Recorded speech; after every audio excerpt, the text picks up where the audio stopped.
Jack, do you know what day it is on Saturday? Gordon Tracy's birthday. What? Check your Thunderbirds biographies. I'm pretty sure. Come on, Jack. It's a much more special day than that. It's Valentine's Day. Is it? Oh my! What on earth is that hideous object? If you're listening rather than watching this podcast, I have just turned on my Valentine's lamp, which is a that's lamp. What you call it, is it? It's my Hang lamp on, darling. love. Let me get my Valentine's lamp out. Yeah, it's very special. It's not allowed. Pink and bulbous, and yes, it's. And he's holding it up there for all the world to see. Did you make that? No, of course not. You think I could make something like this with the level of talent that I have? This is a store-bought item. It's I would have thought you would have done better. That's why. Here we go. A bubble bulb from Stapletone Industries. I just have it handy here in my collection, just in case I needed to do a Valentine's Day special episode of the Security Hazard Show. And Jack, I'm feeling the love this week. How about you? I am. I mean, it's like you've gone for the Valentine's angle on this episode. I have gone for the Stingray angle, which I'm sure is the thing that's most interesting to our viewers and listeners. But I suppose between the two of us, we've caught the balance, and isn't that what trying to make a podcast together is all about? Trying to bring a little bit of you and a little bit of me together in perfect harmony. That's it. That's it. It's the Security Hazard Show. It's the love.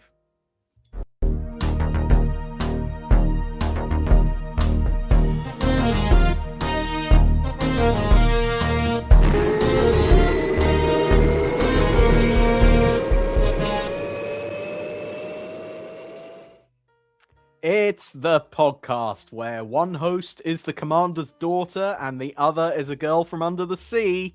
You decide who is who. It's the Security Hazard Show. Are you right? Everything's green now. Was the light a little bit blinding from your quote-unquote Valentine's lamp? If I close my eyes, all I see are hearts. Your host is a man who definitely knows all about love beneath the sea. His name is Jack Knoll, everyone. Yes, I do. I do know a thing or two about He's stolen a few hearts below the waves. Well, some say that my co-host is guaranteed to storm out of a dinner party as soon as a French naval captain arrives. He's Ben Wolfpage. It has been known to happen. Yes, you do. You don't like them very much, do you? Well, you know, I mean, me being a World Aquanaut Security Patrol guy, them being the French Navy, or the French World Navy, the French contingent of the World Navy. Yeah, let's say that. Yeah, it's just doesn't. It's like oil and water, like we said last week. It just doesn't mix. Two guys just don't mix. I know. You put two guys together, it's too macho. It's too macho for the show to contain. But when you bring two ladies into the picture, my oh my, do you get some drama and some intrigue and some very satisfying storytelling going on? Because today, for our Valentine's Day special, we are going to be doing something a little bit different, something we've not really done before, but we're going on a bit of a character journey here. We are going to be taking a look through the ups and downs of the Stingray love triangle. This is the relationship between Captain Troy Tempest, Marina, and Atlanta. And it's fair to say that this relationship, they say two's company, three's a crowd. And there are times when this little relationship gets a little bit overcrowded. And we're going to be taking you through the series from start to end, taking a look at who Troy really wanted to be with out Yeah. of that little group. It's, Now, I it's a fun cannot think problem. of anyone more qualified to do this than you, because of course, when the complete series of Stingray came out on Blu-ray, you Mm, did a complete run through of Stingray on Security Hazard on the blog there, yes. securityhazard.net. You Yeah. covered the entire series in painstaking detail, all 39 episodes. Yeah. And so you are the chronicler of everything that happened in Stingray. Well, one tries, one tries. And yeah, made some interesting kind of discoveries, or sort of looked at the series in ways that I hadn't really appreciated before. And one of those things that really stood out to me was, look at the way that the whole relationship dynamic between Troy, Marina, and Atlanta shifts and changes. And isn't it interesting what what the writers were pushing for at the beginning of the series versus the end of the series, and how certain characters start out in relative obscurity and end up kind of running the whole show at the end, and then vice versa. There's a shift in balance, and one character who's very prominent at the beginning suddenly disappears from the show partway through, and it's all very strange. And it's but it's all these things. You know, we were talking last week about UFO and production problems leading to characters kind of shifting in their roles, and you know, some people suddenly becoming more prominent, and different romantic relationships kind of shifting and changing, not necessarily very elegantly as that show went on. I feel like Stingray, maybe because it was in the more controlled environment of working with puppets and not having to worry about actors coming and going all the time, they were able to tell what I think, if you stitch it together and you watch the show in production order, you can sort of chart this journey. It's a bumpy journey, but you can chart this journey of the love triangle between Troy, Marina, and Atlanta. So Fascinating. yeah. So what you're telling me is that Stingray, a show, you know, ostensibly made for children, has a better romantic arc running through the whole entire thing than an adult show like UFO? Yeah, I think so. Oh, well, definitely better than UFO. I mean, UFO does not get a chance to consistently present a that love rocket caught fire on Paul Launchpad. Foster has a different girlfriend every week. You know, that's just the way that is. But even down to shows like Space Precinct, you know, with Haldane and Castle, even then, when they were very purposefully trying to pursue that relationship and make it a continuous thread through the whole series, they also struggled to present it consistently. Stingray, I think, out of all the Anderson shows, does relationships the best, I think. I think so, and I think part of that is that they're not overthinking it. You know, I think sometimes the pressure when you're doing things like Doppelganger or Space 1999, the pressure is on to do something really elaborate and world-shaking and exciting and, you know, over the top with relationships, and something topical. Like in Doppelganger, there's a discussion of contraceptives, and the lady pulls out a packet of pills, and it's like, oh, it's so topical, and you know, it's a big topic. But in Stingray, it's just back to the basics. It's just trying to tell a simple story of a of a captain. Well, we'll get into the details of the specific story. But it's a really straightforward kind of relationship, and kids can grasp it really easily without it being, you know, lurid or offensive. And the parents can watch it and sort of pick up on some of the perhaps subtle innuendos that might be there, and appreciate a bit more of the subtlety to it, and enjoy it for what it is for them. So it's simple, and it's a back to basics approach, and I think it works better. I agree with you. I think it works better than in any other show that the Andersons attempted. Yeah. And I think some of that happened by accident. But some of it definitely is you know, the writers are making very intentional choices about the types of stories they want to tell. So let's start from the very beginning. We are introduced to Captain Troy Tempest in the pilot episode of Stingray. And the first sort of hint we have that he is in any sort of romance is the scene in the pilot where Atlanta is looking at a photograph of Troy, and she's suddenly shocked when the video phone comes on and accidentally smashes that photo.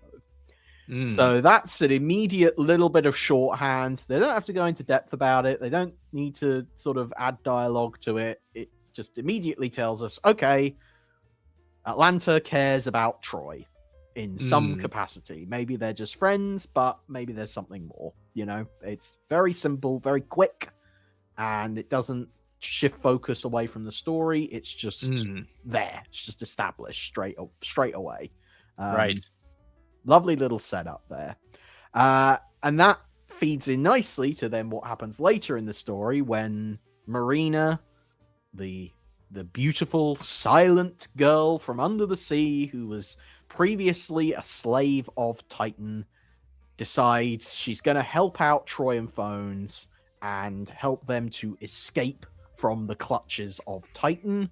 And in return, Troy and Phones decide, well, we'll take Marina back to Marineville with us. And rather than telling anyone what their plan is, they decide, well, we're all having a dinner party tonight, so let's unveil Marina. Let's hard launch at tonight's dinner party and go. And the new member of the Wasps is Marina, and she walks in. Society debut. She just sort of enters with a big entrance, and if there had been a big staircase, she could have come down it with one hand on her hip and done a pose. It would have been a great unveiling. Yeah, that would have been something. Iconic lines there where some iconic lines. Atlanta, what does Atlanta say to all of this? What's her first impression? Well, I certainly know what I'm up against. Yes, so it's immediate. As I say, we didn't have a lot of setup to suggest that Troy and Atlanta were an item. It was sort of hinted at, but not like spelled out to us clearly. But then this scene, the dinner party scene, really sets it up. Nice and simple, not too much dialogue, just very simple. There's jealousy there. Right. We don't know the full extent of it, the full nature of it, but Atlanta's tone of voice, yes, Lois Maxwell's performance of that is perfect. Absolutely perfect. I agree. Yeah. We don't know Troy's position on all of this, importantly. There's not very much setup as far as how Troy feels in the pilot. Yes. I have a question for you as we head to the end of episode 1 in this arc. Do you remember the first time you ever watched Stingray? And if so, do you remember your reaction to the end titles song? Oh, gosh. I don't remember exactly. I remember, and I've probably told this story before, but the first time I ever encountered Stingray was because it replaced Thunderbirds on the BBC Two repeats, and I was very upset about this because I was like, no, you can't get rid of Thunderbirds. What's this Stingray rubbish? And being assured by my mother that I would also enjoy Stingray, and indeed I did. So maybe the first episode of Stingray I saw was this first one, but I honestly, I can't remember my initial reaction to Aquamarina, the end title song. Right. Well, growing up outside of the fandom and not having Stingray on, not having access to BBC Two to watch, I didn't get to see Stingray until I bought it on video. And when I bought it on video, I had never heard the theme song before. I didn't know anything about Stingray other than this was the show that came right before Thunderbirds. I knew the chronology of it, kind of.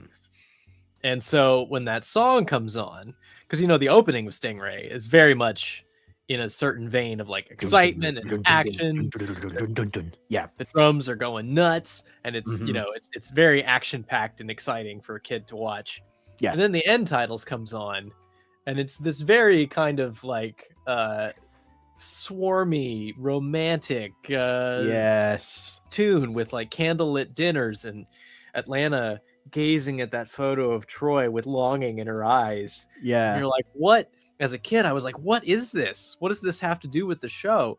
But it intrigued me so much that that end title sequence. I think that plays a lot into the story that you're about to tell us here, as far as the love triangle and how it unfolds. That song does an awful lot to cement Marina's reputation in a way that the show itself doesn't actually manage to do all that much, particularly towards the end of the series, as we're kind of leading up to. Marina doesn't play a very active role in many of the stories, but of course, because Marina is always on the end titles, it kind of always feels like there's this ongoing thread with Troy and Marina and about how he may or may not feel towards her. We've talked before on the podcast about how the lyrics to Aquamarina are deliberately vague to not necessarily suggest romantic entanglement, but to suggest a level of fascination which goes beyond what one might feel towards an average work colleague. I would say that Troy wouldn't be singing this ballad about someone who works at the Marineville supermarket, for example. Phones. He's wearing headphones. Exactly. It just doesn't work. So that establishes that, okay, there's something special about this relationship between Troy and Marina. Yes. And but it could be a sort of a fascination with her alienness. You know, she's from an underwater world and she's exotic, and it's sort of like a curiosity about who is this woman and where does she come from and what does she mean? Yeah. What could we be together? You know, exactly. The romantic angle is something you can choose to put on it if you want, but it's not necessarily baked into it. But it also treads that line. It treads that line really, really carefully. Yeah. But it does mean that the Troy and Marina romance, if you want to interpret it that way, is an ongoing thing that's present across the whole series, even when it's not actually present in the story. So you kind of can't really get away. You can't escape it. Yeah. And particularly, as we say, after that first episode, where it's like we're not, as you say, we're not quite actually. Troy hasn't made a firm claim on Marina yet. He hasn't firmly said, well, I instantly fell in love with her the moment I saw her. In fact, I would argue quite the opposite happens. He seems thoroughly irritated by Marina when he first lays eyes on her and she doesn't speak. In that Troy Tempest way, he assumes the world revolves around him. So someone not talking to him, well, there must be a problem with her. End of discussion. Yeah, except, and then at the end of the episode, suddenly he's singing all about her. So... that's jumping ahead of ourselves to Raptures of the Deep. You think this is meant to be Troy's voice on the end credits? Is it meant to be Troy singing about That's a good question. I don't know. I really don't know. I think it probably was always intended that way. Right. Yeah. I mean, seeing them together at dinner. Exactly. The song is definitely, obviously, it's written from a first-person perspective. It's not someone generally singing about Marina. It's definitely someone who is in a position very much like Troy, where they know her, but don't know her that well. Therefore, there aren't that many people who it could be who would be singing about her in that way. It's pretty much only Troy or phones, and somehow I don't think Gary Miller quite matches Robert Easton's performance as Phone. So yeah, I would be pretty confident that it's written from Troy's perspective. That's an interesting question. What sort of song would Phones write, and who would he write it to if he had to write the end title song? Probably to the bottle of booze that he's always got on the go in the standby lounge. My whiskey. I mean, it would have a lovely southern twang to it. It My would. It would. whiskey, my bottle of whiskey. It'd be Oh kind yeah. of uh, kind of Johnny Cash. Yeah, a little That bit. would be phone style. Or just, dancing along to some bagpipes. Yeah, that's it. He's got the makings of a real Scotsman, doesn't he? Exactly. We do know this. But we're getting ahead of ourselves. Much too far ahead of ourselves. What another very satisfying thing about the way Stingrays is structured is the fact that the second episode, Plant of Dune, pretty much immediately follows on from the incidents of the pilot episode. So Marina has sort of not quite settled in at Marineville. Troy proclaimed her as the newest member of the Wasp, but she's not quite settled in yet, and she's a little bit homesick, and she's getting a bit tearful about not being able to go home. And Troy has the swell idea of, well, how about we go and meet the parents in the second episode? Seems like a good move. I mean, yeah. To be fair, if you discovered that there was a whole civilization, a whole nother race of people, a whole nother type of being on Earth besides humans, I think logically the first thing you should do is try to get together with them and have a conversation of some sort, communicate. That's it. So it's reasonable, even if you take the sort of romance out of the equation. Yeah. Well, this is then the other part of it, and this is where things get a little bit spicy, a little bit dramatic. Atlanta doesn't like Marina, doesn't like her at all, and not necessarily. Again, treads that line very, very carefully. The reason she claims she doesn't like Marina is because she suspects that she could be a spy still working for Titan. Right. It could all be a setup. Yeah, which it could be. Would make for a very interesting story if that were the case. I don't know if I ever bought into that. I suppose it, again, depends on which order you watch the episodes in and how it did or did not make an impression on you. But I don't think I ever bought the idea that Marina was still working for Titan. Yeah, it's interesting to compare it. It jumps ahead to an episode, or jumps ahead to the concept of Captain Scarlet, where you sort of have him. He effectively gets killed in the first episode and becomes an agent of the Mysterons. So there's this kind of suspicion early on: is Captain Scarlet really who he says he is? Yeah. And this sort of sets the stage for that. Yeah. No, this is a very nice, alternative version of that. But yeah. So the plan is, well, let's take Marina home and go and meet her people in the city of Pacifica. And Troy meets Daddy. I don't think Troy made much of an impression on Aphany, to be honest. No, it's hard to tell, isn't it? They don't talk, so this is sort of the limitation, and I have to say I admire the boldness of their confidence in their puppetry skills. Jerry and Sylvia are like, our puppeteers are so good, we can tell a story with these puppets without even using any dialogue. They can just be there, and you'll get the whole thing. And for the most part, I think that works. I don't really agree. Alan Patillo has said some nasty things about Marina as a character because he got annoyed with her not being able to speak. Felt like she couldn't do much. I feel like they pull off Marina brilliantly. I think Aphany is sort of an example of what could have happened with Marina, where he's very sort of stilted and you don't really get a sense of what's going on with him or how he's supposed to be feeling. Whereas Marina having multiple heads is much more. Yes. But Aphany, it's all kind of done through Troy. And I like that Troy is there trying to answer some of the questions that he raised in the song. Right. Trying to figure out, who is Marina? Why is she silent? Are all her people like this? I like that we see it through his eyes.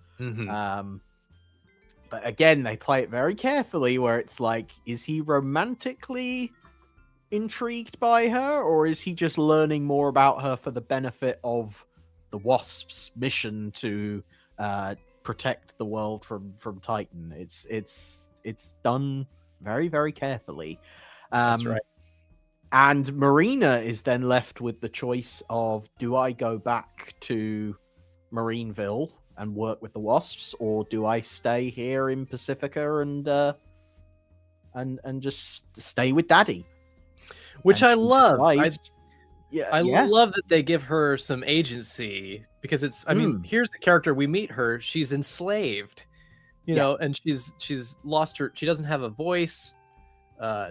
She could be a sort of like commodity, but they don't treat her that way. They treat her as if she's a fully fledged character, and they give her a choice and agency to decide what she's going to do. Yeah. I think that's lovely. It's very lovely, and she makes her choice. She decides to go back with Troy and Phones back to Marineville.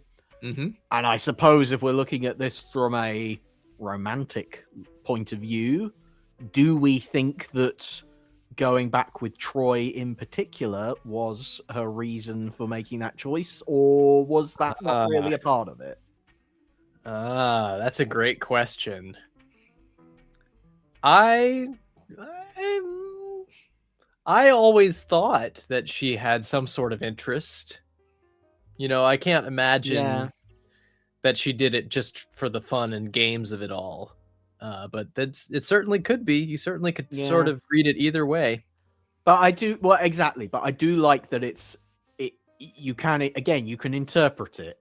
I think on paper, the way it's written is very much that, no, she's doing this, she's making this decision not because she's in love with a human man. Troy's lovely and everything, but, you know, would you give up your whole life to go and be with it? I don't know. Anyway, but her Where do I sign? Her main motivation really is, no, I want to help in the war against Titan, and the best way that I can do that personally is to join up with the Wasps. Right. Oh, a handsome submarine captain just happens to be there as well. Well, that's nice. But I don't think pursuing Troy is her primary goal.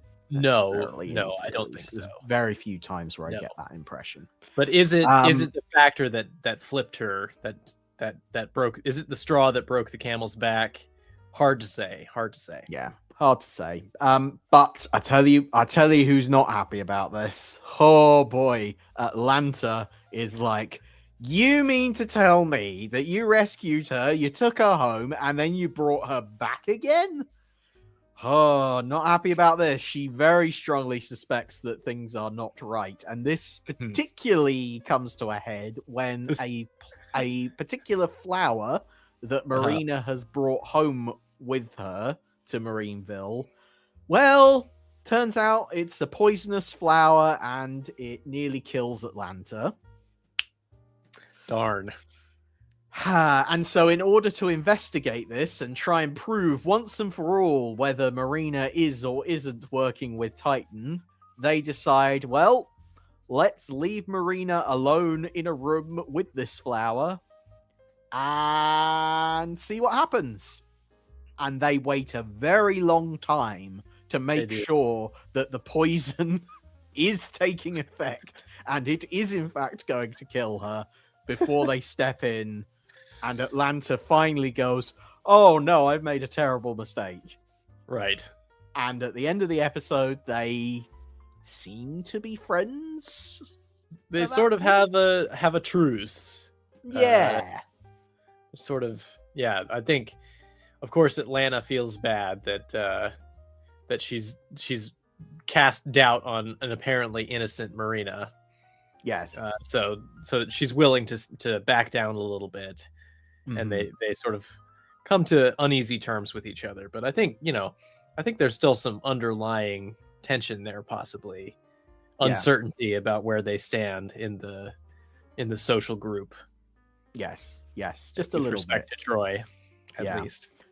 So then we start to get into some stories like Sea of Oil and Hostages of the Deep, where we start to see Marina and Atlanta actually out on assignments, out on missions and stuff, and getting themselves into trouble. And we get to see how characters like Troy respond to those issues. So in Sea of Oil, Atlanta gets kidnapped. Marina is good enough to raise the alarm. Marina, I don't think there's any point in the series where Marina shows malice towards Atlanta. No, but it would be kind of hard to say with certainty. Yeah, I suppose we don't know for sure because she can't talk, but she doesn't appear to do anything to ever jeopardize. She certainly doesn't respond in kind when after the flower incident. She's not like, well, no. You tried to kill me, so now I'm going to try to kill you on purpose. Yeah. So no, she does step in when Atlanta's life is in jeopardy in Sea of Oil. That's right. Marina does step in and raise the alarm and help out. So it seems like they're sort of getting along and everything. And then in Hostages of the Deep, Marina gets kidnapped, and Troy and Phones risk their lives to go and save Marina from getting pierced through the chest by a swordfish. That would be the worst thing. Because it's Stingray, of course. Do you feel like they responded faster when Marina was in danger? Or Atlanta? Pretty much equal? I think it's about the same, really. I would say that maybe Troy is a little more... maybe because of the nature of the kidnapping and the way it happens and stuff, Troy has to push himself a little bit harder to go and rescue Marina, because he actually has to go and swim for her to go and get her, and risks oxygen starvation and dying down there, and he drags Phones along with him. Wait a minute, Skipper. I'm not in love with that fish woman. well, here we go. Episode 5, Treasure Down Below. Treasure this is down where below. It all kicks off, doesn't it? This is where the tea gets spilled, I think the kids are saying these days. Yes, very much so. So they're in Casablanca on shore leave. Troy, Phones, and Marina. Where else could a romance unfold but Casablanca? Of course. Phones is left on Stingray because he's the third wheel. Troy and Marina go out to dinner. The exact intention of the dinner is not made clear, but it is certainly a romantic atmosphere that we're seeing unfold. That is definitely true. But romantic atmosphere alert. Romantic atmosphere alert. Turn on the Valentine's lamp. Yep. Valentine's lamp on. Now I'm in the mood. That makes all the difference. Absolutely. But meanwhile, back at Marineville, Atlanta's, many, many miles away from Casablanca, but she has a date with Troy in the calendar. They are gonna have dinner together at some point. Right. Phones let slip that, Troy and Marina are on shore right now having dinner, and Atlanta immediately interprets that as, they're having a date then. It's not just two friends having dinner. That's romance happening right there. Because she's caught off guard by it. She certainly doesn't expect it. She suspects that intentions are not honorable. Girlfriend, there is foul play. Foul play at work. Something happens to you when you turn on that Valentine's lamp. I'm just saying, you change, Ben. You really do. I go into Valentine's mode. Yes. So, meanwhile, all this is going on, and Phones wants to buy a treasure map. But he can't buy a treasure map because Troy won't lend him the money to buy a treasure map. I love Phones. In order to blackmail Troy, he decides to let slip to Marina that Troy and Atlanta are in fact going to have a date later, and Marina is clearly upset by this. The romance just went right out of it. And so that tells us very clearly that Marina thought that this thing with Troy was something just between the two of them. Right. And Troy and Atlanta, also Atlanta thought that was, you know, just between the two of them. Mm-hmm. And there we have our love triangle where Troy appears to be trying to date two women at the same time. Now, I've heard fans discuss this and call Troy Tempest all sorts of unflattering names in reference to this incident. Yes. Is it possible, Jack? Giving, you know, if this was a court of law and Troy Tempest was on trial for crimes against love. Yes. Right. Is it possible? Is within the conceivable frame of doubt? Is it possible that Troy Tempest could have done this by mistake? Is this all a misunderstanding?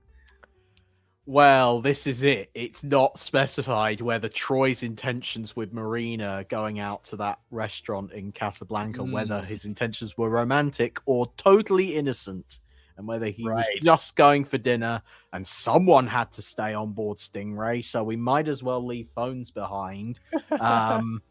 Does this have the appearance of a date? Well, you know, who's to say? You know, it's not my fault that the moonlight is bouncing off the water in just the most exquisite way possible. That's not Troy's doing. He just took a seat by the window that was offered to him. Is it his fault he's the most handsome man in the Wasps? Yeah. Well, I mean, other than Lieutenant Fisher. I mean, sure, he's the real heartthrob of the Wasps. Fish the dish, they call him. Yes, they do. I've heard that many times. But you know, he's got a thing going on with that girl in the Marineville supermarket that I mentioned earlier. Yeah. So you know, he's very happy with her. Anyway, yes. So Troy is in this situation where the two women in his life are upset with him because they think that he's cheating on them with the other, which he maybe is. Fortunately for this episode, what Treasure Down Below does really nicely, and in fact we did an episode of the podcast where we exclusively reviewed Treasure Down Below, but one of the things that I like about it is that Troy well and truly ends up with egg on his face during this one. He has to deal with, you know, Marina therefore being unhappy with him, Marina siding with phones in the treasure map debate.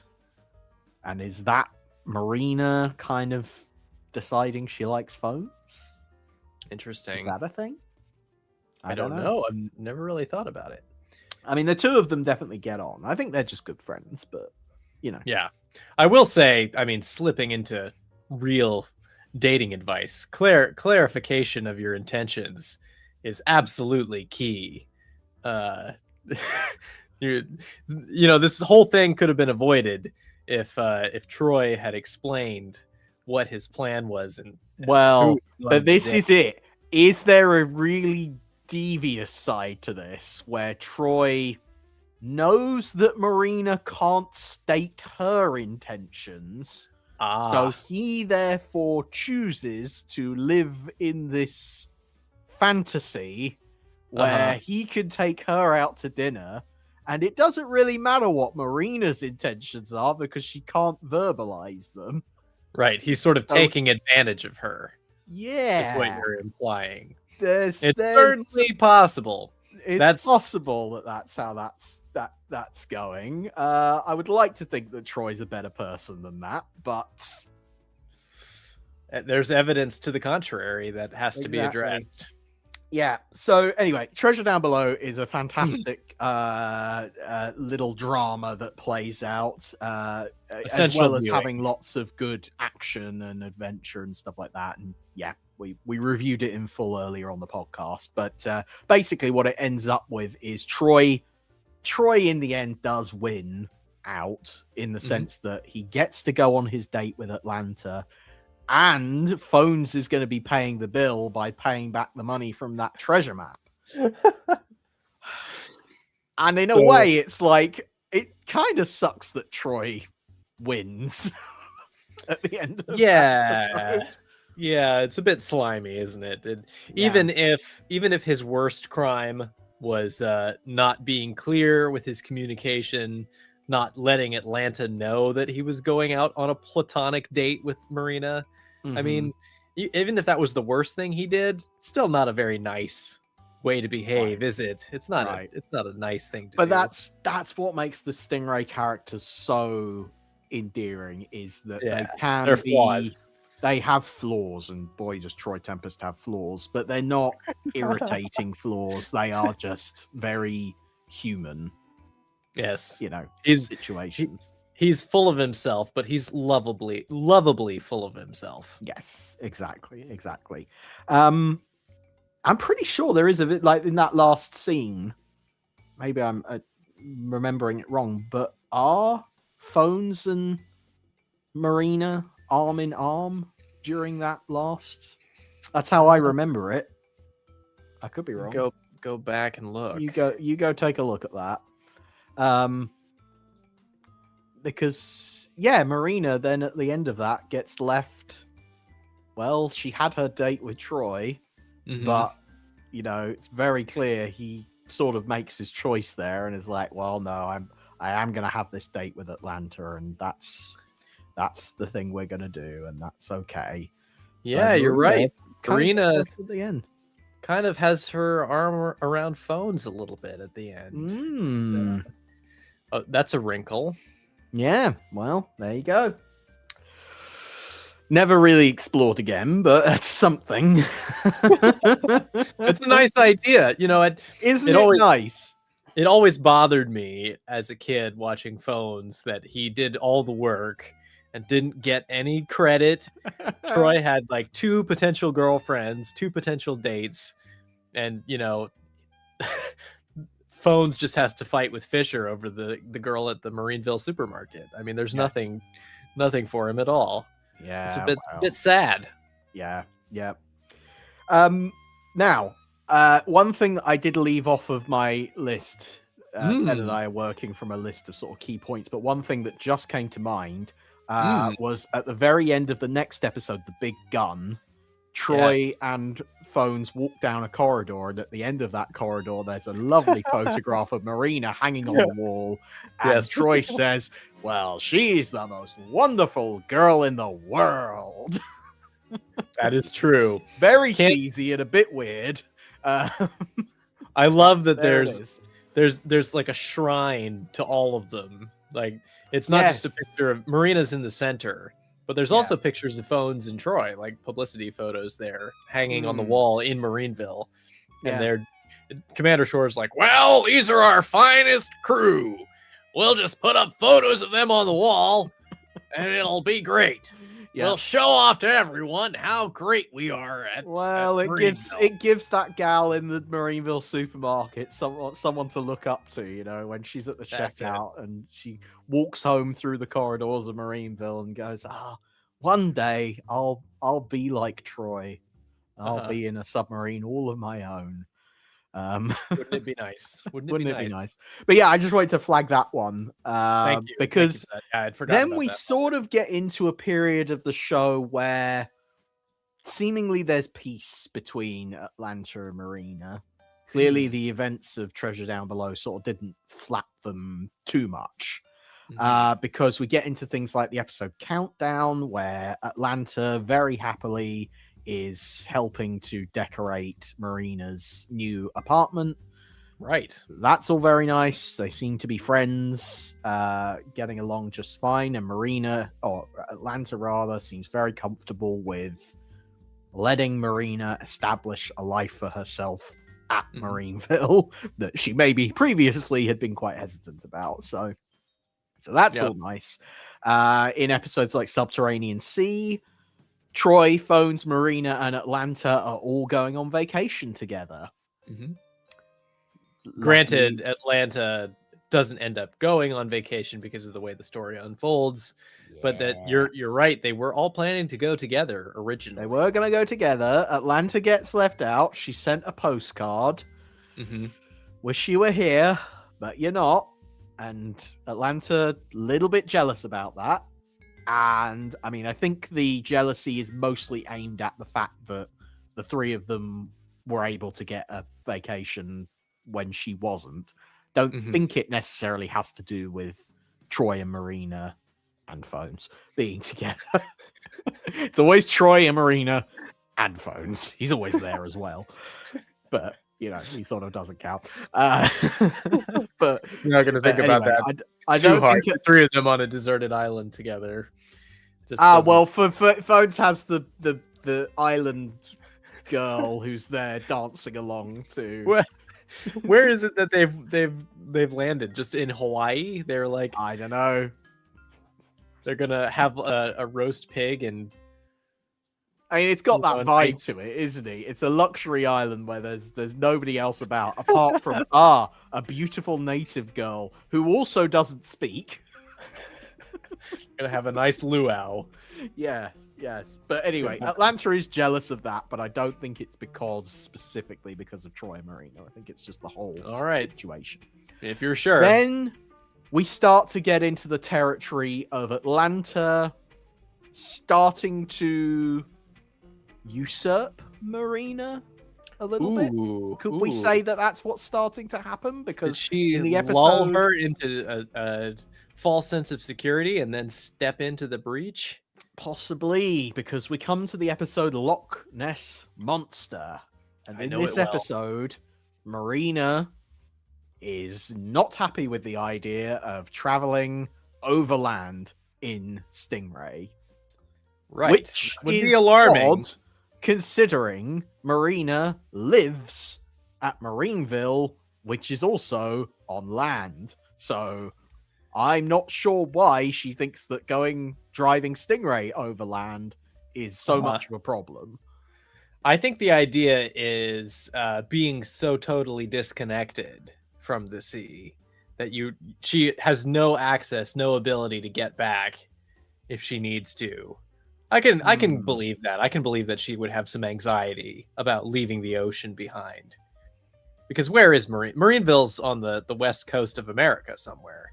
Yeah, but it's like 10 miles inland, apparently. That's true. So it's not that close, but it's not. I would have thought there would be a body of water. I mean, they're heading for Loch Ness anyway.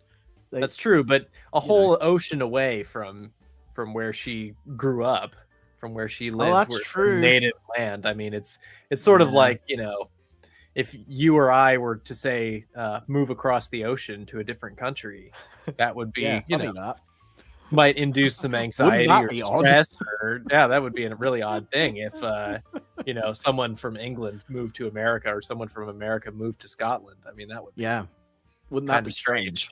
Yeah. Anyway, because Marina is off the mission, Atlanta is invited along, and she jumps at the chance because her mother's people came from Scotland, and so she wants to go back and be at one with her ancestors. Nice little bit of characterization. There it is. Do we know much about Atlanta's mother? Is she mentioned at any other time in the show? I think this is really the only mention we get. But again, for a Jerry Anderson show, mentioning the mother at all is quite the departure. That's kind of rare. It's quite special. But the question I want to put to you is, the writers could have had Marina and Atlanta take place in the same story. Marina could have gone on the mission. It's not that outlandish that Stingray's being carried across land and Marina, doesn't. You could have found a way. So I'm proposing to you that the situation was deliberately engineered to get Marina out and put Atlanta in.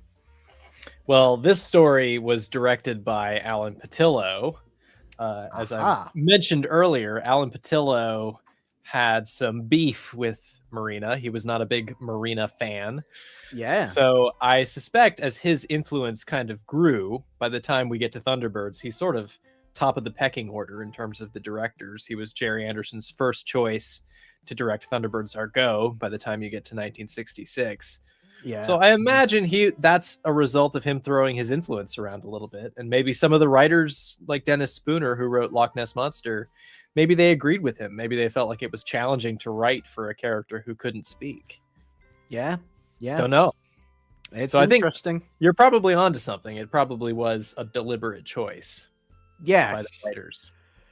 Because we start to see, I mean, there are a few exceptional circumstances, but we start to see less of Marina as we get into the second half of the series. No. And this, I feel, Loch Ness Monster is kind of the start of that, of, hey, we could tell a story where Marina just isn't there.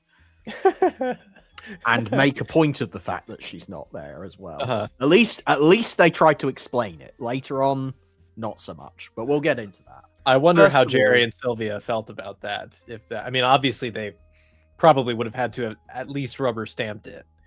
But I mean, I would assume that maybe this is at their request, possibly. Sure, it could well be leading the charge on that as well. Maybe Sylvia Anderson, in charge of the characters, saw potential in Atlanta and decided we need to push her forward a bit. Could well be. What I always struggle with is, why does Atlanta need to be pushed forward at the cost of Marina? Why can we not have two female characters in lead roles in these stories? Why is it you have to choose one over the other? It would have been lovely, wouldn't it? Yeah, it would have been. And nice. I really love the stuff that they do with Marina when she has an opportunity to do stuff. Yeah. I mean, we mentioned stuff. Yeah, Hostages of the Deep, where she makes the choice for herself to go out and swim down the cave and go and rescue Admiral what's his face, Carson, and Millie. Can't forget Millie, of course. But yeah, so Marina is given a lot of agency at times when her character is allowed to appear on screen. She's very bold and decisive, and she's a great character. Not just a damsel in distress. She is used Not at all. as a damsel in distress at times, but most of the time she's just a very strong character. So, as I say, it's a shame that they couldn't find a way to work Marina and Atlanta into the stories equally. They usually try and favor one over the other. There are a few exceptions to that, which we'll come to. So, skipping ahead a couple of episodes, we come to Raptures of the Deep. Another one we've talked about. We've talked about previously when we were talking about dream sequences in Stingray, and we talked about how this episode is very revealing of Troy's psyche, and we are presented with the image of Troy lounging back in his palace and enjoying the fact that both Marina and Atlanta on either side of him are at his feet, basically. Yes. Living to worship him. You just expressed your vision of what it might look like to have two strong female characters in this show. And now Troy is expressing his. And his vision is not nearly as nice as yours. It's not. It's highly self-serving. Yes, it is rather. There's not much more to it than that. But we do get a in-show rendition of Aquamarina, which, when you hear it coming out of Troy's mouth, suddenly fixes those intentions in place. You now cannot do what we were talking about earlier of like separating the song from Troy. It's like, no, those two are now inherently linked because we have heard that character, albeit in a dream, singing that song. So you can't really move away from it after that. It's hard. And at the end of his song, Troy gets his wish and he can hear Marina speaking to him. But in a very specific way. What is that very specific way that Troy gets his wish? Well, he can only hear her voice in his thoughts. Yes. So basically, he's the only one who can really hear her. I think that's the implication. Yes. Everybody else just has to make do with her sign language and tapping on the mic and whatnot. Yes. So that's, I think, interesting that Troy wants Marina to speak, but he wants to be the only one who has that special relationship. Yes. It's sort of a position of domination and control where he is the only one who can give voice to what Marina is really thinking. Yeah. And also I think it's really telling that even in his subconscious, he can't really erase Atlanta from the equation. Like, right. She's still there. Yeah. And while he's singing this song to Marina, she's just sitting there kind of bopping along, enjoying the lovely music and the dulcet tones of her boyfriend singing. Yes. It's sort of like his ultimate dream is that, why do these two have to fight? Why can't I just go out with both of them? And, like, because Troy, not to get too weird with it, but like Troy's not like a sexual creature, really. His interest in these people is sort of like, he sort of just like wants to collect them in a weird way. Ooh. You know what I mean? Like they're arm candy for Troy. He's not interested in meaningful relationships, right? I mean, like, that's what's presented here. Be honest. Phones is there as well. The ultimate arm candy. Has he collected phones as well? I think he has. The ultimate Not arm Fisher candy. though. But no. Fisher's the only one left back at Marineville. It's him and the supermarket gal. They're the ones. Fisher is Commander Shore's arm candy, I think. Yes. Oh yeah. So there we go. So Raptures of the Deep very much establishing some stuff there and sort of making, even though it's in a dream sequence, it sort of makes the intentions of Aquamarina, the song, kind of canon. Which is messy at this point in the series where, as we've sort of started to suggest, Marina's being phased out, Atlanta's being phased in. So it just keeps the love triangle there. We've gone too far. The lyrics of Aquamarina, we're discussing whether or not the lyrics of Aquamarina are canon in the narrative of Stingray. I mean, come on. It's the security hazard show, Ben. We've gone here for. Beyond niche into the nichiest niche. All right. Well, let's lighten things up a bit by the fact that in the episode Stand By for Action, the complete opposite happens to Troy. He gets his comeuppance. At last. Marina and Atlanta suddenly show no interest in Troy at all. They're much more interested in his Hollywood double, Johnny Swoonara. Johnny Swoonara. Gotta get the love lamp out. Lamp out. And of course, Troy is very jealous. Naturally. That Johnny, I mean, he's jealous in general that Johnny is getting all this attention. Right. But I think particularly from his women giving them this attention. It's not a good look for Troy. Not at all. It's not a good look for Marina or Atlanta either. I mean, they just completely go potty over him. I am more inclined to be merciful to them since that's kind of how Troy treats them. I mean, he sort of will push one off for the other at a drop of a hat. So when they're prepared to do the same thing, it sort of comes across as like them giving him a taste of his own medicine. Exactly. And also, it doesn't last, their infatuation with Johnny Swoonara. Yeah, exactly. And it means that, again, at the end of the episode, Troy gets his way again and leaves the bar with phones. Freudian slip there. Leaves with Marina and Atlanta on his arms. Right. Quite happily. And they're enamored with him in the same way that they were with Johnny now, because it turns out Johnny's a coward. And if there's one thing that Marina and Atlanta can agree upon about what is kind of Troy's best, what does Troy offer in a romantic relationship? It would appear to be bravery, basically. Heroism. Courage. Yeah, exactly. That seems to be the thing that both Marina and Atlanta value over anything else.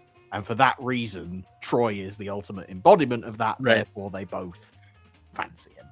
Weirdly, it's his authenticity, which is a funny thing to say about Troy because he's such a blowhard. But it's interesting with Troy. He's totally lacking in self-awareness. Right. Whereas, that's what differentiates him from like Steve Zodiac or Mike Mercury. There's something sort of tongue-in-cheek, especially about Mike Mercury, where he sort of knows what he's supposed to be, and he has sort of a sense of humor about it. Whereas Troy is totally unaware that Phones is doing all the work, that that Marina and Atlanta have a life when he's not in the room. Like the object permanence part of his brain hasn't clicked yet. I mean, he's totally daft, and in that way he's completely sincere. He's completely like, he really believes everything he says. Yes, yes, he certainly does. He really believes it, and that makes him sort of charming. I think that he's sort of adult. Yeah, absolutely. And maybe that's why in the next episode, Disappearing Ships, Commander Shaw makes the assessment about Troy: unlucky in cards, lucky in love. Has that been the case for you, Ben? Well, based on a video that's coming up on our Patreon, patreon.com/securityhazard, I would certainly say that I am unlucky in cards, Jack. Well, that's yes, I can believe that. Yeah. Plug.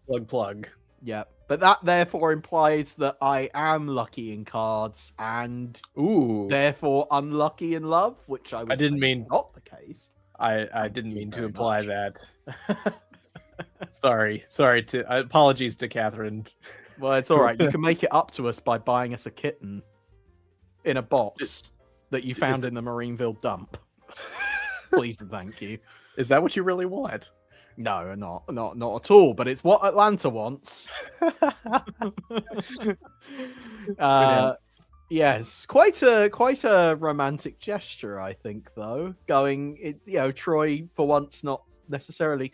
Is he thinking about himself, or is he? I don't know. But anyway, he goes dumpster diving and recovers Atlanta's beloved candy box that she is very upset to have lost. And he decides to put a kitten in there to win her over. It's so funny. I'm looking at the screenshots on your blog, and the scale of it, the puppet-sized candy box is like a candy box. It's like it's sort of flat. It's not that tall. But then when you cut to the box on the set that the kitten's actually in, it's a much thicker box. So it looks as if Troy has flattened the cat into a candy box shape. And then surprise, it's a cat. Yeah. Springs out because its rib cage has been flattened against the bottom. The cat's just in there like, it's all right. It's not like that kitten has to live for long because we never see it again. So clearly, whatever damage was done to it in that candy box, poor little puss, wrote the thing off, and that's that. But yes, so that's a very romantic gesture, and it's the start of what I started to notice when I was reviewing the series of a lot of the business that would normally be reserved for places like the Standby Lounge, the sort of off-duty banter, that all starts to take place exclusively in the Shaw's apartment. Yeah. Suddenly, the Shaw family, Commander Shaw, but probably more so Atlanta, become the sort of focal point of the core group, and they all start to hang out together much more and socialize. And suddenly it's much more about Troy and Atlanta and then everyone else is there as Yeah. well. Which I think is a nice choice from the vantage point of the show as a whole. Yeah. In terms of it's good, it's a great location to do the kind of off-duty stuff. Yes. Because it feels like a family home more because you've got the father and daughter there. So it gives it a vibe that they're all sort of a family, and it brings it all together, makes it sort of warm and cozy. But the implications of that for the love triangle are sort of a death knell to that drama. Well, yes, and for Marina specifically, when you have a set of scenes that are specifically about socializing after hours, if there's one thing that Marina can't really participate in, it's the social aspect. She will often be there. Sometimes she's there, sometimes she's not. But obviously, she can only get so much out of those scenes. No. So it suddenly just makes an unintentional statement of like, Marina doesn't have as much to offer the series as some of the other characters do, because we've taken it in that direction where which is a shame. I think. How do these characters interact with each other? That being said, the next episode, The Man from the Navy, it all kicks off again, doesn't it? What happens in Man from the Navy? It gets real spicy. Well, someone else Troy is jealous of, a French naval officer, has come along. He's there to do some missile testing, but he ends up having dinner at Atlanta's with Troy and everyone. Yes. And it erupts into jealous outrage, where the Frenchie is starting to put the moves on Atlanta, and that really, really upsets Troy. He is not into this French guy putting the moves on Atlanta, and he gets furious and leaves in a jealous huff.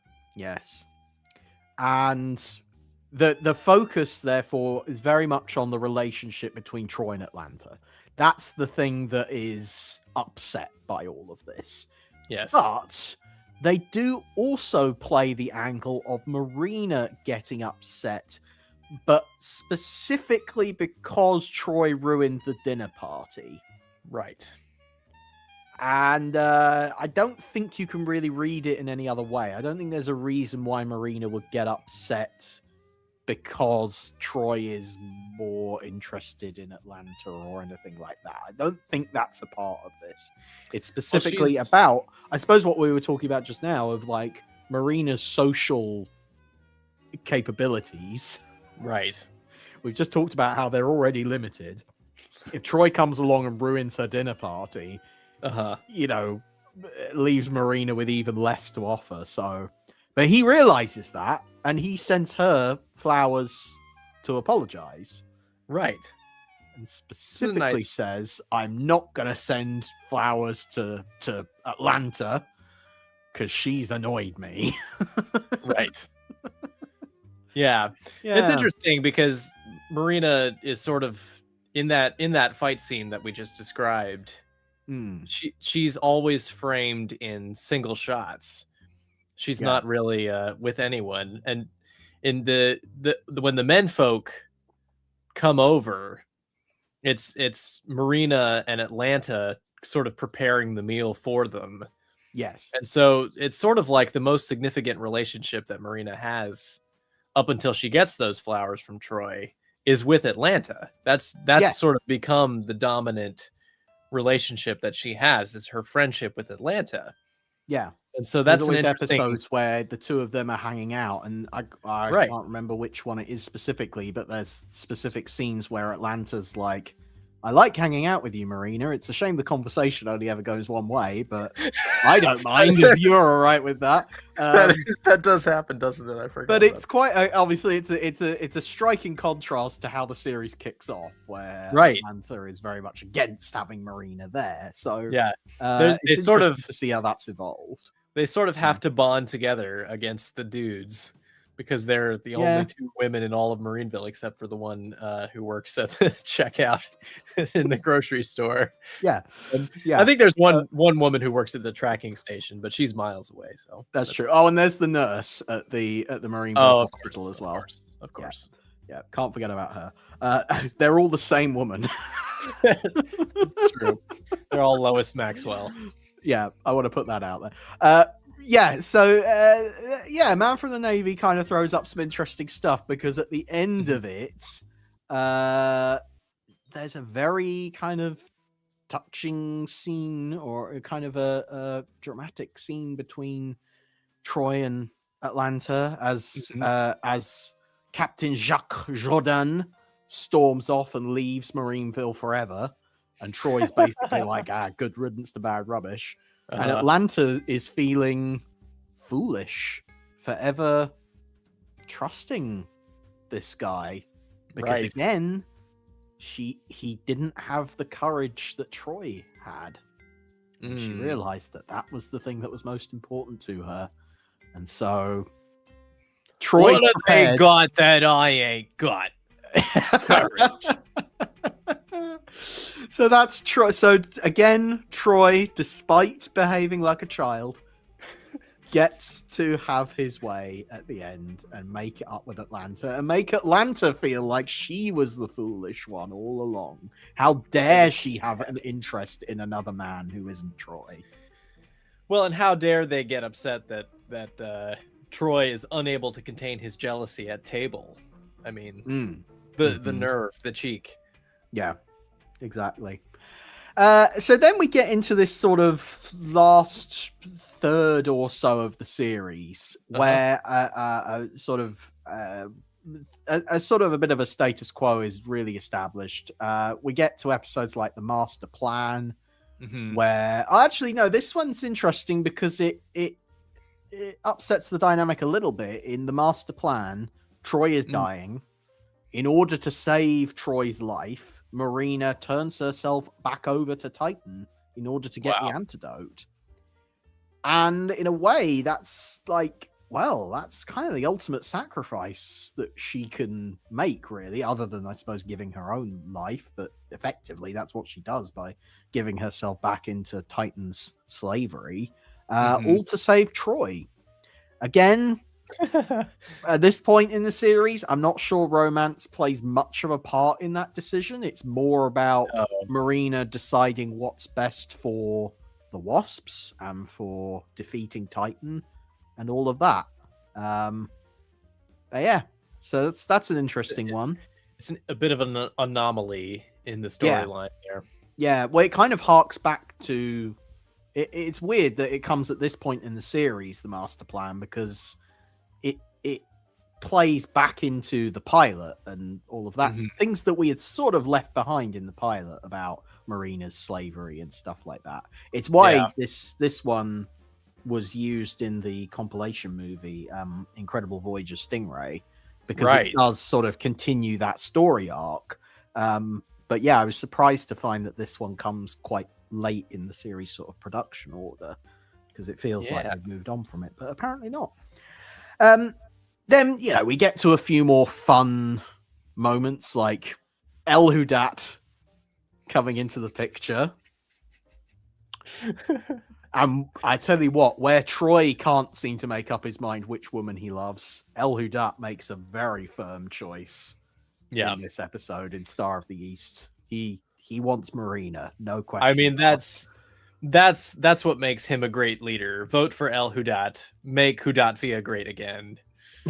Oh boy. Yes. So, and there's an element there where I think El Hudat is trying to kind of wind Troy up by kidnapping his woman, in inverted commas. And Troy does kind of take the bait a little bit, but again, it's more so in the sense that, well, Marina's a member of the Wasps, so we're going to look after her in that way. It's not necessarily because Marina's his girlfriend or anything like that. Well, that's the whole thing. Is really, it's by this time in the series, and maybe after Raptures of the Deep is sort of the turning point. The relationships all become a lot more platonic. the sort of like tension gets sucked out of it a bit, because you see that even in his wildest dreams, it's quite chaste. Yeah, The whole that's thing true. is very chaste and for kids and quite tame. So That's true. That's true. His romantic plan doesn't involve. There's not even like a romantic like finale to it in Troy's mind. His ultimate goal is just to kind of have them around, being nice and being his friends, and like his servants, ideally. Yeah. In the darker part of him, but in the nicer part of him, he just sort of wants to have them as friends, and he's not looking. He doesn't have a fantasy where they're, getting married. He's not getting married to Marina in that scenario. There's not a wedding dream. Yeah. At least not yet. But at least Troy has his subconscious to sort of filter all of that through. El Hudat doesn't. He's just like, yep, I'm taking Marina. She's going to be my possession now. He is all in. Yeah. El Hudat. Then we get to a string of episodes where Marina is barely in them at all. Right. We're sort of looking at episodes like An Echo of Danger, In Search of the Taj Manon, where Marina is completely absent. I think it's the only episode of Stingray where she is not there at all. You don't even see such her. A weird. That episode is a weird one anyway. It feels like a supercar episode or something.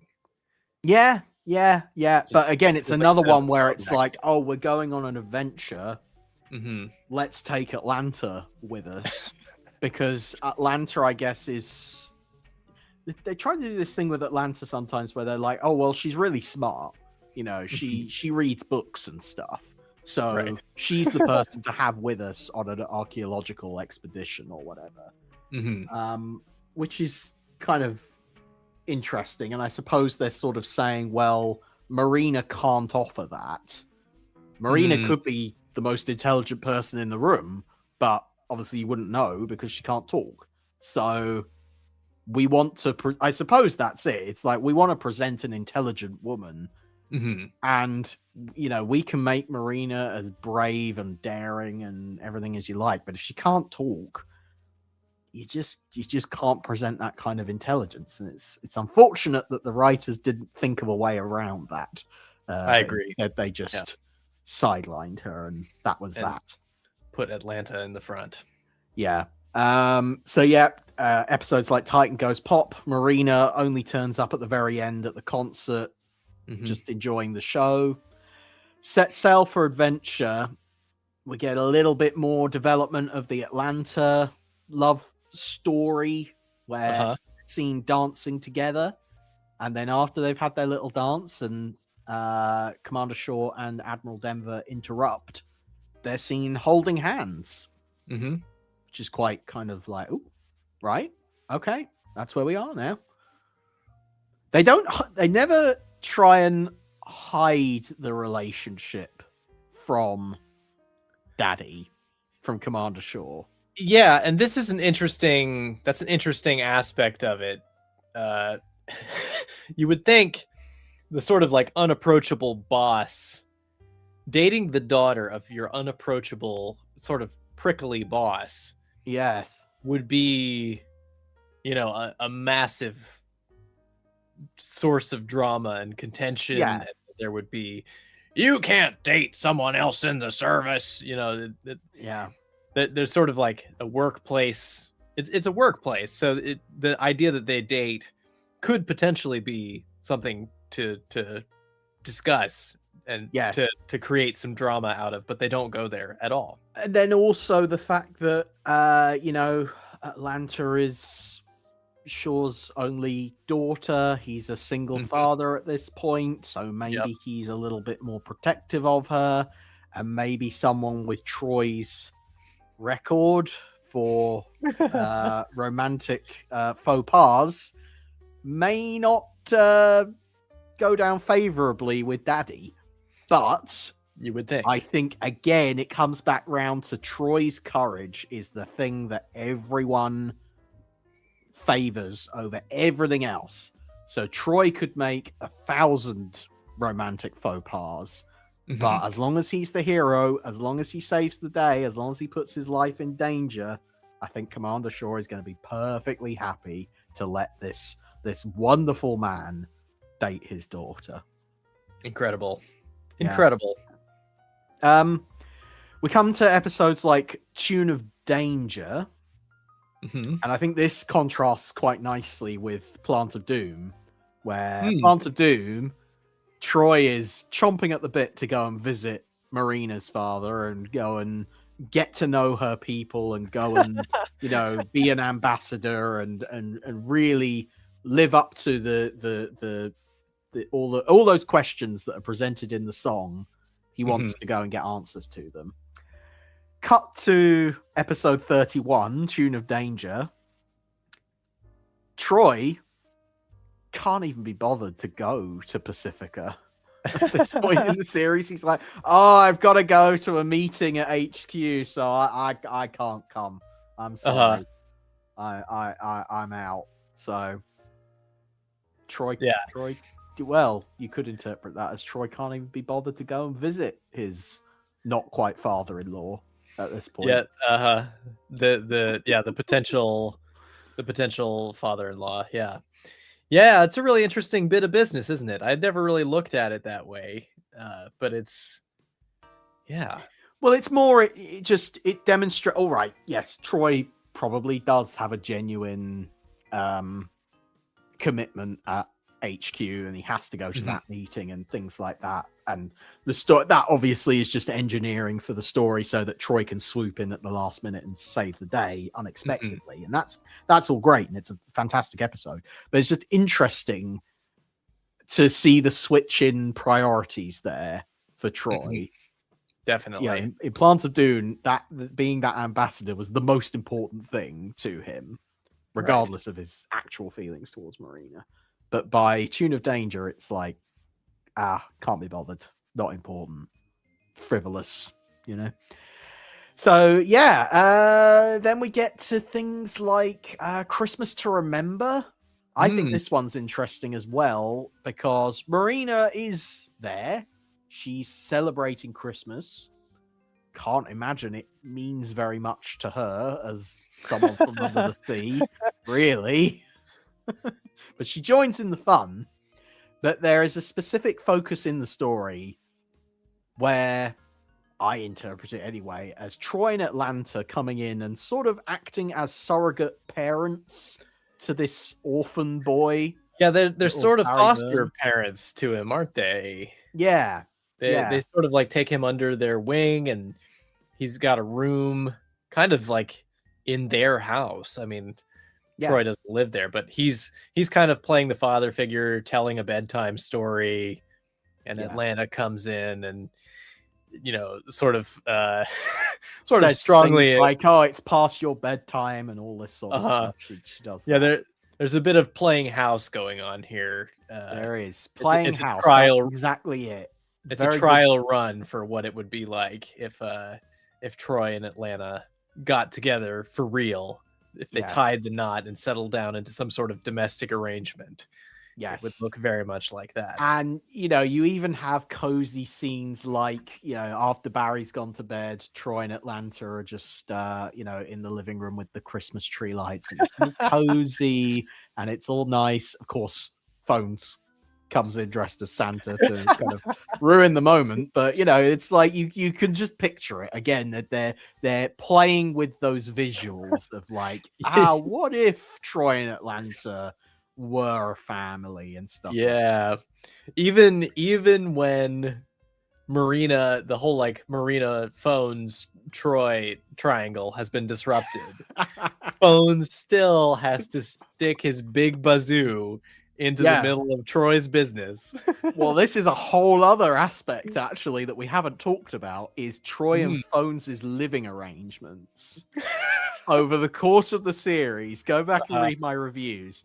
I noticed some interesting stuff. Basically, Troy and Phones move in together, and it's not how the show starts, but because Troy and Phones, I think, have separate apartments at the start of the series. But again, about partway through, when everyone's getting a bit cozier and everyone's sort of, it's kind of like, well, the lads are going to bunk up together, aren't they? So they share an apartment, which you could just imagine as just the most squalid bachelor pad in all of Marineville. It's like you probably smell the place before you walk past it, kind of situation. But yeah, do Troy and Phone share a bedroom? They seem to have this setup where they've got 2 beds in the same room. But they then certainly there are other episodes share where they don't. bunk beds aboard Stingray. They do. Yes. Situation there. Yeah. So I love how Troy is getting closer to commitment with Atlanta over the course of the series, but he's also moved in with his best mate at the same time. This is like the ultimate male wish fulfillment. You can still hang out with your buddies as much as you like, and you can play house with, the responsible woman, and maybe even have like another woman on the side if you want. Fish dish on the side, yeah. Who's there if you just decide to change your mind, that the relationship with the sort of solid, respectable choice of Atlanta, who's sort of like, in the family, so to speak, the Wasp family for a long time. If it doesn't pan out with her, you've got Marina over here. Yeah. Yeah. And no matter what, your best friend is still going to be in the bunk beneath you.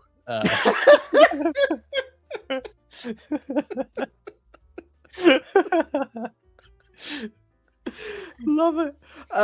Roy, would you like me to turn on the love light? Oh no.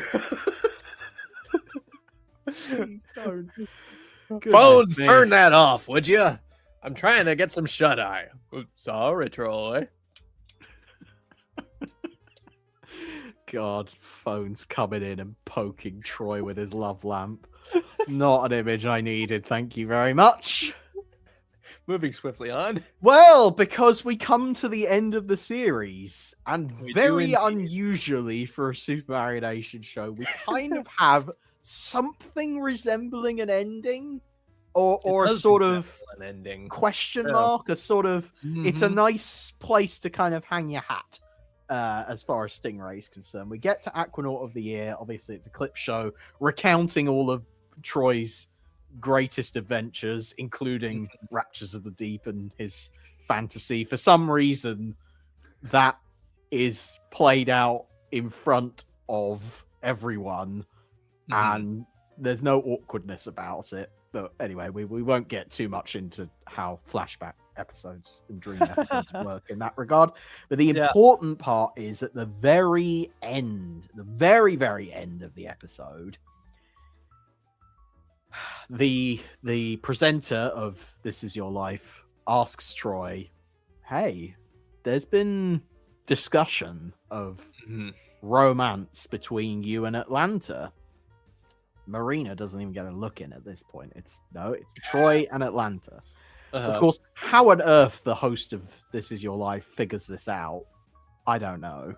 Well, I imagine he's a famous Aquanaut by this point, so the gossip magazines have probably been talking about. There's probably paparazzi hanging around. No, you know who he's been talking to. He's been at the Marineville supermarket, and he's been talking to that girl on the checkout again. That's what's been going on there. Yeah, that's what it is. So she spilled all the beans. Yes. So on live television, Troy is asked, I can't actually remember the exact phrasing of the question, which is annoying. What's the deal? What's next for you and Atlanta? Is there any chance that you, as a busy Aquanaut, as a professional, as the most courageous, heroic man on the planet, could you ever have time to find love? And Troy begins to answer this question and says, well, there's been a lot of rumor, a lot of speculation, a lot of chat going on, just like the we've been doing on this podcast. Who's he going to go with? And then once he makes up his mind, is he going to commit? Is he going to spend the rest of his life bunking up with Phones? What's going on? Troy says, well, you know what? I think the time is right for me to say and the whole scene gets interrupted by battle stations, and Heartthrob Fisher comes on the screen and says, "Hey, none of this nonsense. We need to get back to work." And Commander Shaw says it best: whether you like it or not, this has got to be the end. And so we never know by the end of the series whether Troy was truly going to commit to Atlanta by getting down on one knee, perhaps? By officially shunning Marina and saying, you know what, I'm going to stop singing that song because it's a bit weird at this point in this series that I'm singing about another woman over the end credits when I'm clearly in love with this other woman. He's at his wedding to Atlanta, and he's like, "Oh, gee, I just have one last song to sing, one final dance before I tie the knot.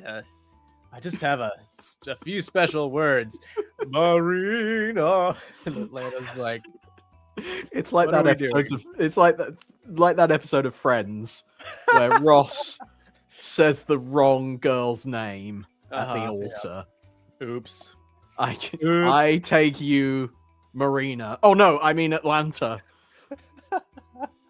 I could see it. I would like to see that. On a slightly more serious note, it's really interesting at this moment in Jerry Anderson's life, the most significant, well, and Sylvia's life as well, the significant romantic relationship in their life, each other, was defined by work. Like work was the central thing. And so that's sort of reflected in the way that these stories unfold. Of course, it's, just a story. I'm reading far, far too much into it when I say that. But I just think it's telling because Stingray is probably the coziest, the warmest kind of like friendship dynamic of any of the shows. They have more personal time. As you say, Atlanta's home becomes like a hub, and they do a lot of storytelling in that environment. But at the end of the day, it's still back to battle stations, folks. That's Jerry and Sylvia, always at battle stations. Yes. Well, there we go. I hope that we've shed some new light, maybe made people think about the I've certainly had some new light shed. I did not mean like that. You've shed a lot of light on this situation, Jack. Thanks for shedding so much light on Stingray. I really appreciate the light that you've shed. It's the light of love. I love the light that you've shed on Stingray with your keen analysis. It's really illuminating. Thank you all very much for tuning in to the Security Hazard Show. We broadcast this live every single week. Put the light out, Ben. Oh, please. Goodness sake. Thank you very much for tuning in to the Security Hazard Show. We broadcast this show live every single Wednesday, 6 p.m. UK time. Head to youtube.com/JackNoll and subscribe so that you don't miss a single episode. And also get lots of other Jerry Anderson related videos as well. But of course, if you listen on an audio platform, places like Apple Podcasts and Spotify and that sort of thing, we very much appreciate that as well. Please rate and review us, help out our plucky little podcast. But if people want to help us out some more, if people want to turn on their love lights for us, what can people do to help out, Ben? This is me when people don't give to our Patreon. I'm dark and illuminated, or de-illuminated. I'm just in the dark there. Patreon.com/securityhazard has no love. All our videos and podcasts and special content that we make exclusively for our Patreon, it just sits there unloved. But when you go to patreon.com and for a very, very low monthly fee, join our little community there of security hazard fans, of aficionados, people who love the work of Jerry and Sylvia Anderson as much as we do, well then, you turn on the love light just like that. I tell you what, I was on edge there, thinking, what if the bulb has blown at that exact moment?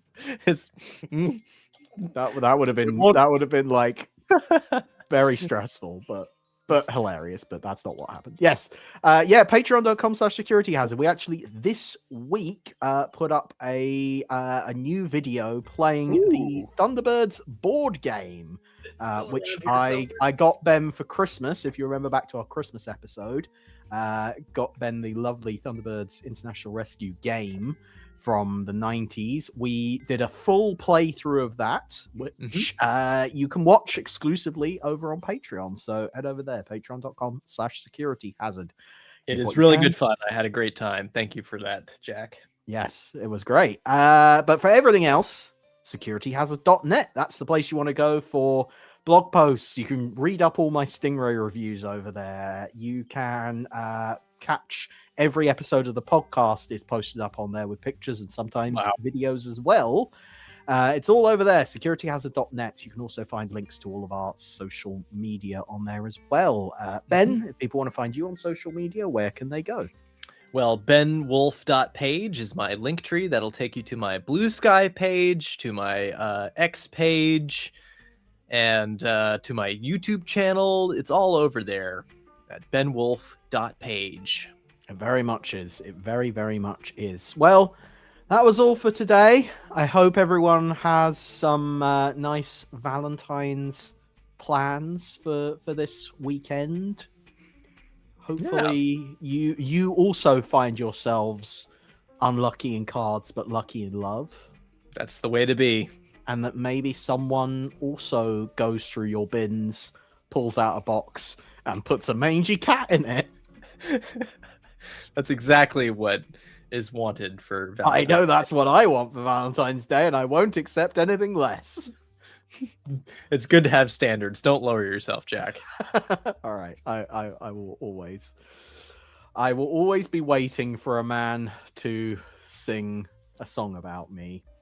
Oh, don't get the love light out again. It's the end of the show. Can't I just turn it on? The love lamp is already turned off. If you turn it back on just so you could turn it off again. What the? I know that's what you're planning. That's ridiculous. Why would I end the show with the light off? That's crazy. No, I was gonna sing a little song. All right, go on. Valentine song. Go on.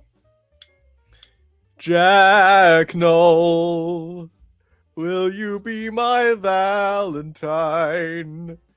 Why don't you say that you'll always stay a security hazard? Turn the lights off and we'll talk. This did not go according to my plan. Go on. Right, let's get into it then.